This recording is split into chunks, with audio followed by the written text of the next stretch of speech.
Lewis, thanks very much for joining us here up in the Former Players Association lounge. It's lovely to see you. What have you made of catching up with former players? It must be lovely for you to come and see some old faces.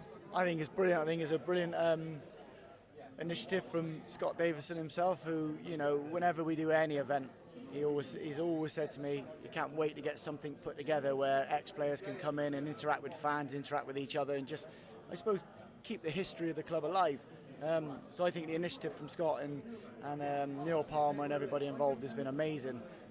What's it like to come and meet the old players is daunting at times. You know, you see lads, you know, getting older and stuff, and you see other lads who still look youthful, and you don't know where you are in that ranking. But it's amazing to catch up and, you know, hear their stories and what they're up to since playing football, and also their memories of when they were here. And speaking of which, what have you been up to? How are you doing at the moment? Much going on, sort of outside coming down to Ashton Gate? Yeah, so fortunate enough for me, I'm involved with Southampton Football Club, and I've gone all the way from sort of under 9s up to the B team now.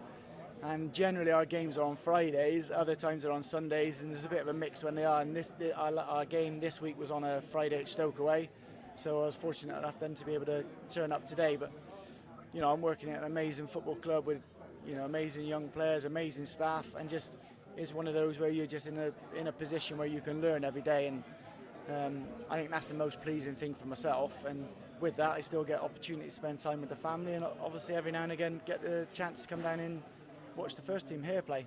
Sounds like the perfect blend. Talking of the first team here, strengthened over the summer, Bristol City. What do you make of their prospects this campaign? Obviously a lot of young players coming through as well. Yeah, well, I think the first conversation was with the financial fair play, wasn't it, a little while back?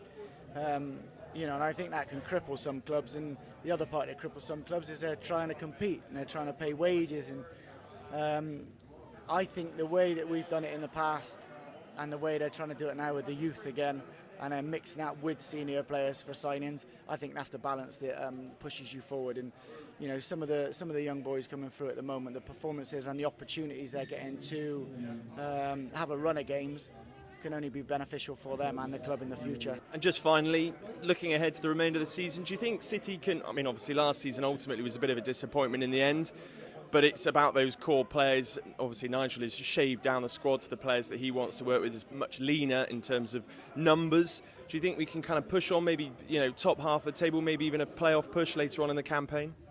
Very much so. I think like my personal opinion is any team I've been involved in, or at any club, or when I've seen things work best, are when you've got a tight-knit, smaller squad.